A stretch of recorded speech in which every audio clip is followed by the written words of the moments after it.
Hey, Britt, we gotta get out of the office. Are you thinking what I'm thinking? Road trip with Randy!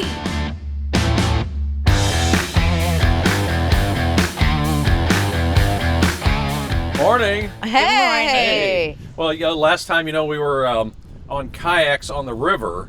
This one's a little bit easier. Across the river. What a nice link, huh? Yes. And we're in Palmyra, and I wish we had smell-o-vision. Oh, that's what I said. She said the same Perfect. thing. Yeah. Yeah. If you smell it could, from here. If you could, you would smell the freshest roasted coffee you could ever smell. It's delicious. I can't wait to Taking explore. these aromas. Yeah. Hopefully get a latte. Yeah. Right. All right. So Where are we at? We're at EFB. Electric Fountain Brewing. Yep. EFB, At the Roastery. At the Roastery in Palmyra. Palmyra. EFB does a lot for Muddy River News, and we want to come and show everybody the other cool side to EFB, which is the roasting, packaging, shipping. It's very cool stuff, and I'm really excited to talk to him about it. We'll go inside and get at it. All right, let's do it. Hey, Cheeks. Hey, what's going on? Welcome to Palmyra. Yeah. Welcome. This is a cool place, and as cool as the building is, the smells are even better. Oh yeah. Yeah. Pumping it out, It's amazing. So this is the Roastery, is that what you Correct. call it? Yep. Okay, so it's basically a building where all of the good stuff is done before we get to taste it. Yeah, so basically our shop in Quincy has always been called Coffee Bar and Roastery. It's always been in one location, and then we've been looking for a spot, kind of a warehouse to store all our coffee, put in our bigger roaster, and so we made this the roastery part of it. Yeah. And so now the Quincy shop's primarily just the coffee bar. Yeah. When did the Roastery shop start? Well, this location, we've been here about a year, but the funny thing is the roasting part is what started first. So that started way back in 2014. I had to think about that for a second. So that was actually the concept before a coffee shop started. So I launched the coffee shop in 2017. But yeah, the roasting was my passion, what I've always been doing. I was going to ask what kind of kicked that off. I know we've had conversations before, but what kind of kick-started your love for the coffee and the roasting of it? I used to tour and play music a lot. So when I was on the road, I would stop in coffee shops, and I just had a love for good coffee and was really fascinated by where they get this coffee and the farming aspect of that. And so I wanted to, my initial plan was to just travel these countries and find farmers and be like, hey, I want to roast your coffee. Yeah. Then realized there's a lot more going into that with the paperwork and importing and now tariffs. Yeah, tariffs, those things we all love to talk about. But yeah, so it's just a crazy full circle. And then I was teaching full time. And so I was a teacher for 23 years. I had to think about it, 23 years. And this was just kind of a side thing that we got going, and it was just becoming a lot to handle both. So Yeah. I made the plunge into full-on coffee now. Yes, very, very cool. Before we get into where you're sourcing your coffee specifically from, let's talk about this bad mamma jamma that is awesome. right here. All that is, I guess, sweet. coffee. Look at this fresh So this is roasted. a different roaster than what you started with. Because Yes. like you said, you started... So our roaster that we have, it's in a Quincy location right now. We're going to eventually move it over here. Yeah. But that one we got in 2017, and that one's been our main machine for years here. But yeah, so that one is like a 3 kilo machine. This one's a 15 kilo, so we can do 5 times the amount that we could on the other one. So I could put in about 25 to 30 pounds and get about 25 pounds out of that when it roasts, because there's water weight that is burnt off and things like that. So we lose a little bit, about anywhere from 15 to 17% of the weight. Huh, interesting. Okay, so let's go back to, because I'm really interested in this process. So you're sourcing these farms that are farming the coffee bean, is that, I want to make sure that I'm okay. Well, coffee starts as a cherry. It looks like a fruit. Okay. And so the seed is actually the coffee bean and the inside of it. Okay. And so the way they get that skin off of the coffee cherry is how it's processed. So some of this, I don't know if some, but like a lot of the African coffees are natural processed. And so that's just where they lay it out on these sun beds. The sun comes down on it and kind of ferments the the skin. outside off of it gives you these unique flavors. Yeah. So that's why the African coffee is a little bit more exotic and there's a lot more fun stuff going on, and that's my favorite to enjoy. We have some coffee from Rwanda, which is new. We'll be launching that on our fall menu. I'm really excited about that. It's African coffee. So then when you're sourcing these things, how do you pick a farm? And how do you know what's going to be different about maybe like the flavors or the undertones? Is it based on how they farm it, or how do you pick? When we first started, when I was touring, I met a guy named Dean on the East Coast. He ran a little place called Dean's Beans. Cool. Which is a great name. Yeah. But he would go and travel all these countries, and he was always looking for things that would like help with education or clean water. Okay. So I kind of piggybacked off him for a while. He would travel and just like, I would buy beans from him, what he had at his warehouse. And so I was starting in little 5-pound bags, and then we applied to a bigger importer. They wanted to know what our mission and vision, values, all that was about. We were accepted into that, so we kind of pooled all of our money together to get bigger sums of coffee over here from these farms. Still making an impact. At the time, we were paying anywhere from 2 to 3 times the amount that other people were, just so that we can make an impact in some of these like very in the countries. Okay. poor rural areas. A lot of times it's family-owned farms, and they have all their family working, and they're just barely getting paid. And then a lot of times there's like they're doing everything organically, but they just don't have the money for the certification stamp. So we've actually helped some farms go get that certification stamp so they can raise their prices on things and make more money for themselves. Very cool. So that's kind of cool, yeah. And then we have this little guy hanging here. This was our first big bag that we ever bought. And so we've hung that up. It's from Colombia. It's kind of my pride and joy. My very first one from 2017, I believe. That is so cool. Okay, so now have you visited these farms personally? No, I have not. And so Is that a goal? that's the next move. And so we, my goal is to try to find actual farmers so that we can work directly with the farms. And so out of pure luck, we supply a shop down by St. Louis. A gentleman there stopped in, I guess, and had the coffee, and he wanted to know who roasted that, and so they gave him my name. He called me.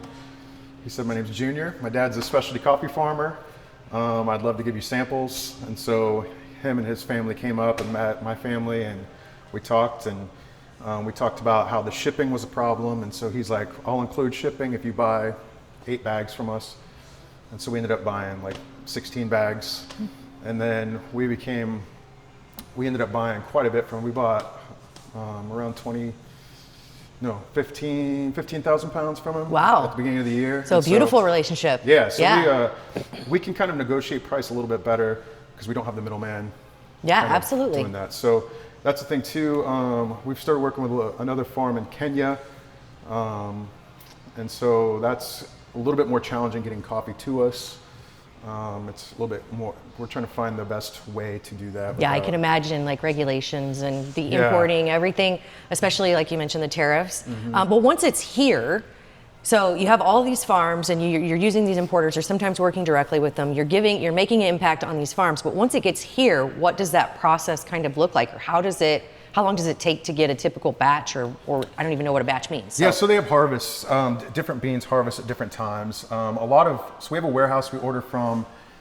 We use a place called Kavoya Coffee, and they have a warehouse in like New Hampshire, somewhere around there, and then, or New Jersey maybe. And then there's also a warehouse in Anaheim, California, obviously closer is New Jersey, so we get that a little bit better rate.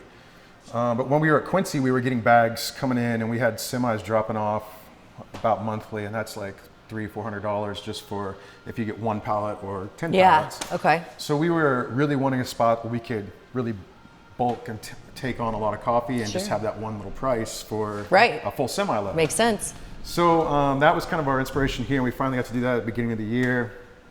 But it came from our friends in Brazil at the farm. They're called Prime Coffee, and so they actually have a warehouse in Florida where they ship everything to, and then they also have a warehouse in St. Louis. Okay. And so I think Junior lives in like St. Charles area, Okay. and supplies a couple coffee shops there. And then we've really jumped on board with him. He's been great. Yeah. You mentioned semi. This place is pretty much designed for Yeah. that, right? So we kind of got, this whole thing where you got load in here, and then all of our bulk coffee, which we're, like I said, we're low kind of right now. We have another shipment coming in. But this is where all the new product will go. And then we could go up higher if we need to, depending on how much we get. And then what we're actually actively using, we move over to this side. So we go here, which takes us to the weighing zone. So we take buckets, and then we weigh out the green coffee, which kind of looks like this. Okay. It's kind of interesting. So that's it like the starts fresh, or that's after it's fermented down to so a it seed. starts as the Okay. cherry. This is the seed. This is a washed coffee, so they actually use water to wash the skin off of it. Okay. And so then they dry and all that, and then bag it, put there. We use these high barrier bags, so when it comes across on the boats, it doesn't get. Water I mean, it's in damage. containers and stuff, Yeah. but it's just Yeah. an extra layer of protection. So you measure it out, and how much of a Yeah, so I usually do, this can hold about 30, but I only do a little over 30. I do about 25 pounds of green coffee. And so this thing will warm up to about 400 degrees. We'll dump the green coffee in here. You release it with this, and then this kind of cooks it. It starts this cycle, and so we have a graph thing that when you drop it, the temperature drops. And then we want to bring that up smoothly, so it's this cool little arc. And so there's a lot of stuff from flame to the airflow and everything. You kind of got to work it and be right here next to it to get this beautiful product to come out. Yeah. So it comes out very the cool same color and not burnt, things like that. That's what I was gonna say. I would definitely burn the batch. Once this goes through, this takes about 15 minutes. You drop it here. This is the cooling tray. And so with the cooler on, it circulates like this. And then this exhaust pulls it out outside. And then once that is done, we drop into these buckets. And then it goes over here to our weigh and fill machine. We dump things in here, and then we bag in 5-ton bags for all of our wholesale stuff. So we just have this little pedal, and we just boom, and Fills it that. up. And then we set those bags here. And then we have the sealing process. So then we seal the bag so that it's airtight. And then we tape it and put labels on here. And then from there, it goes onto this little rack. This is what a final product would be. This is our decaf. And then we box it up, depending on how many they get. And then we load it up in a vehicle and we deliver. So Very cool. it's kind of this whole process. We've had our kids, like our 6-year-old knows how to do this weigh and fill. Right. She loves doing that.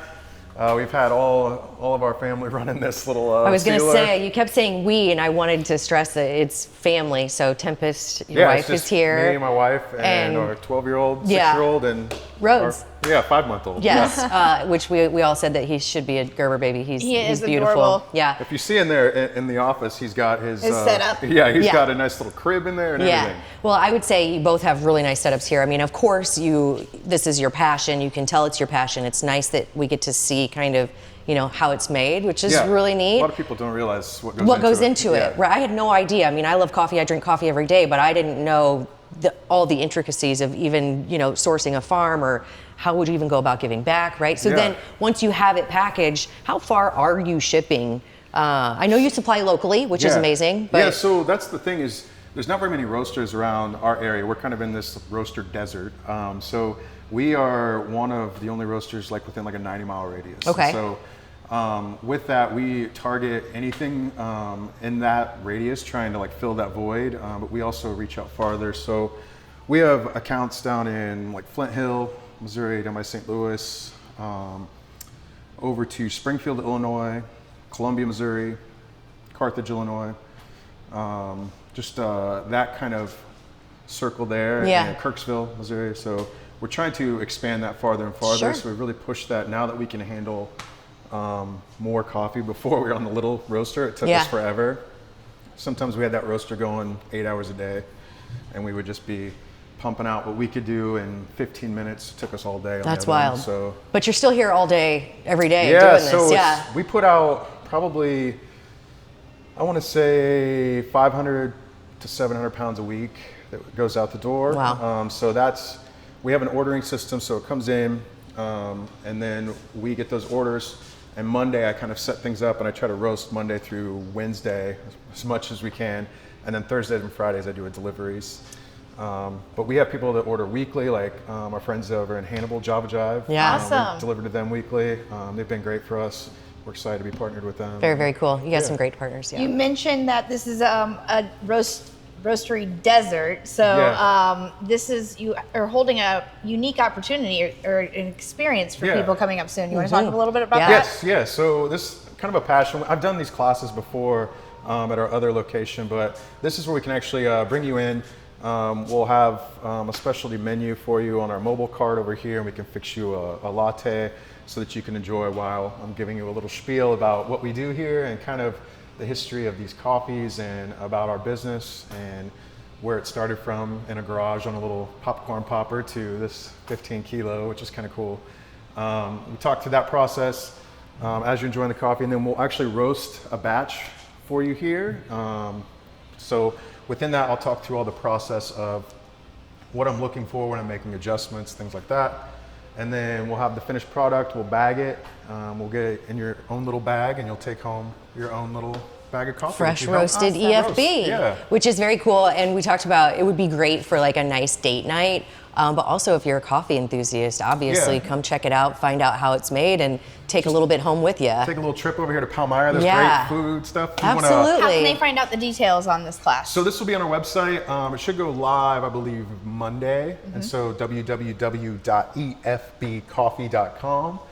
But yeah, that'll have all our stuff here. Like I said, it'll be probably a mid-morning thing on a Saturday. I believe it's the end of September we're looking at. And so it'll be like an hour ordeal. Do that. We'll try to finish up before lunch, and you can go explore Palmyra's great Absolutely. food scene. Rebel Pig, I'll give a shout out Yes, to Rebel Pig absolutely. barbecue there. So yeah. And the check it weather out. should be perfect because by the end of September, it's going to be cooling off, perfect for a warm cup of coffee, Yes. especially fresh. yeah. He gave us a, what was it, white chocolate lavender latte. So kind It of is with delish. some oat milk. Yeah, Brittany finished hers right away. Yeah, I mean, I slammed it, so Yeah, I'm like she did. ready to She's go. ready to party. Also on the website, you can find your mobile cart. Do you want to talk a little bit about that? Yeah. So the mobile cart over here, so that is we can literally go anywhere with that thing. And so we just did a thing for teachers at Lincoln Douglas. We have done offices. We have some booked for some office things coming around Thanksgiving. We've had people reach out as far from Kansas City down in St. Louis. So it's really been exciting because we revamped our whole website and worked on our SEO and all that fun stuff that I was not familiar No with. fun. Yeah. Yeah. I mean, like, that is a great thing to rent out, I think, for your event, and especially, like you said, it's fresh. This is fall Yeah. time. It's Yeah. perfect weather for it. So yeah, we're trying to get this going, and once that gets going, we're on the cusp here of making our move with our alcohol. Yes, I was part of going to say that. the Yeah. booze. We've been working on it at home. Yeah. They're pretty good at home. But Yeah, we'll see how right. That's awesome. Doing the espresso martinis and wine. And so that'll be hopefully announcing soon. We're going to try to get the liquor license set up for Very that. cool. Well, you'll I have know to come you in can and get some really good espresso martinis with your coffee at the Oh, yeah. Ratskeller. Yeah. That's located on York Street. Their shop is located on 6th and Hampshire, Yes. right on the promenade. Yeah. We've got that going. We've got the mobile cart going. You got We've the got roastery. Yeah, You're a it's busy great. man. You are Always, busy. yes, Yeah. always. Well, as your sign says, mornings are better with EFB. Yes, right. Also, coffee talk Yeah. is better with EFB. Right. Thank you so much for being yeah. a sponsor No, of that. that's we awesome. We chat our everyone's ears off with Yeah. your coffee. We Love spill it. the tea with EFB. Oh, I like that. And we do it on, ready guys? Coffee talk.